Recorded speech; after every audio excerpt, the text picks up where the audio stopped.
കേരളത്തിൽ കോൺഗ്രസിന് ബി.ജെ.പിയുടെ വിധേയത്വമെന്ന് CPI സംസ്ഥാന സെക്രട്ടറി ബിനോയ് വിശ്വം ആരോപിച്ചു.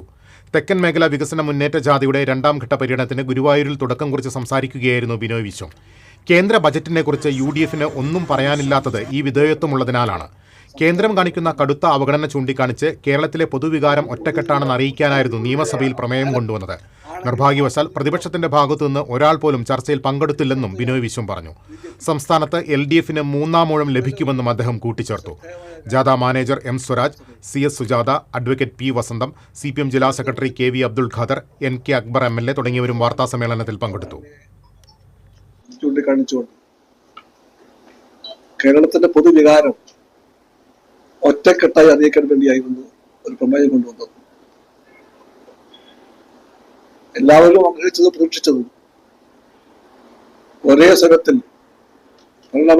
പ്രതിപക്ഷ ഭേദമന്യേ ആ പ്രമേയം ചർച്ച ചെയ്ത് പാസാക്കുമെന്നായിരുന്നു.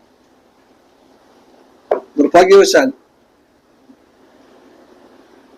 പ്രതിപക്ഷത്തിന്റെ ഭാഗത്തു നിന്ന് ഒരാൾ പോലും ചർച്ചകൾ പങ്കെടുക്കുന്നുണ്ടായിരുന്നില്ല. അവിടെ